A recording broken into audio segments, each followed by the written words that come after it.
What's good, y'all? I'm Jerry, about to check out 10 times Seth Rollins trolled his opponents. This video is by Polana Productions. Seth's new character, his new heel character that he's been having, like he's been doing for like the past year and a half, however long he's been doing that run as that laughing type maniacal gimmick. He definitely has trolled his opponents every time. Like, one of the most recent memories was that really I got two. Recently was at Extreme Rules when he was facing Riddle in that fight pit match, and he came out dressed as in his RVD attire, excuse me. And the last time that I paid attention to it was like when he faced Cody Rhodes last year, and he came out dressed as Dusty Rhodes and doing the polka dots gimmick, polka dot attire. Man, let's see other times Seth trolled his opponent. We're on the road to 2K subscribers, man. Let's hop into it.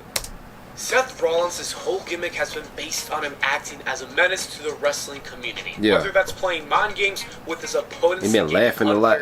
Oh, he also trolled Roman when they had their match. He dressed as the Shield. He's exhibited Dressed some in of the these Shield traits in his early attire. stages of his WWE career, but has taken it to a completely different level ever since he began wearing flashy, over-the-top suits while ridiculously dancing to his own theme music.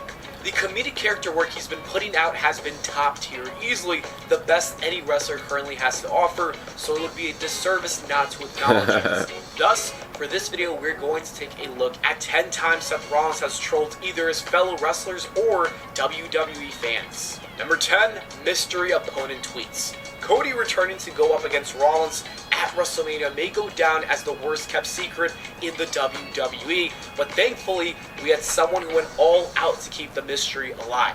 In order to stir some doubt about who his opponent would be, Rollins did what he knows how to do best, trolling fans on social media.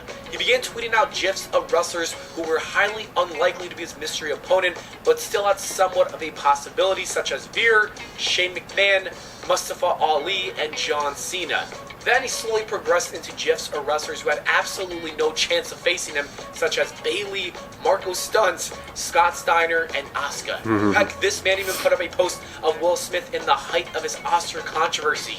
Even though his tweets were absurd, it did exactly what he sought out to do, which was getting the fans to talk about the match and question if Cody was actually going to be a part of it. Number 9, John Cena's broken nose. In an episode of Monday Night Raw, John Cena suffered a gruesome nose injury after Seth Rollins struck him with a flying knee. This was obviously a horrible moment in Cena's life that he probably wants to keep in the past, but Rollins would never allow that to happen. Yeah, a t-shirt or something. So during a backstage segment, he walked towards Cena manically laughing before asking him if he remembered the time when his knee smashed into his face and broke it into a million pieces. When I put my knee directly into your nose and broke your face into a million tiny pieces. He took his trolling a step further by saying that they are much alike, except the fact that he managed to successfully cash in his Money in the Bank briefcase, whereas Cena was the first person to fail miserably. Yep. This is Raw exactly 1000. the type of behavior you would expect I remember that from the episode. person who literally released a "You Can't Knee Me" shirt right after breaking Cena's nose. Number 8, mocking a fan. Kid. No one is safe from the trolling antics of Seth Rollins, not even children. Shortly after defeating Matt Riddle at Clash at the Castle, Rollins headed towards the backstage area, but suddenly stopped when he noticed a kid in the front row was clearly upset by the outcome. He realized that this would be the perfect opportunity to show just how good of a heel he is, so he began mocking the kid by doing a crying gesture while saying, "Are you gonna cry about it?" Afterwards, he went back to celebrating his victory and orchestrating his theme song with the crowd, showing no remorse whatsoever for what he had just done. Number 7, terrorizing the Mysterio family. 2020 will always be known as the year that Seth Rollins had an obsession with terrorizing the Mysterio family. During his SummerSlam feud with Dominic Mysterio, who was about to have his first WWE match, Rollins brought up a traumatizing moment from the past to get in the head of his opponent.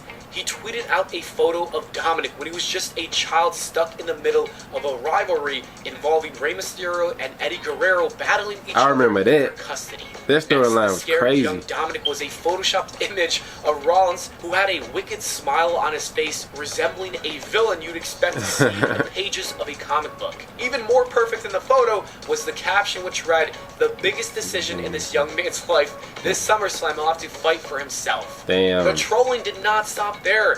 When it was time for them to have a match, Rollins came out wearing an attire that was obviously copying the same design Halloween Havoc. as Rey Mysterio's Halloween Havoc attire against Eddie. This was done to once again get under the skin of the Mysterio family because the attire carries a lot of sentimental value, especially since that match is regarded as one of the best he's ever had. Seth Rollins continues to troll them even years later when he had a match with Rey Mysterio recently where he was mocking Rey Mysterio and his eye because a couple years ago, Rey Mysterio literally almost lost his eye because of Seth Rollins Come on, in a man. feud. The man has no chill with his family. I feel bad for the Mysterios. Number 6, breaking into Edge's home. On an episode of SmackDown, Rollins invaded Edge's privacy in the worst way possible by breaking into his home and making it appear as if his family was in danger. Throughout the whole segment, Rollins' trolling tendencies were showing as he acted as if he owned the place. He raided the fridge for some orange juice, kicked up his feet on the dining table, and then criticized Edge's daughter's artwork on the wall.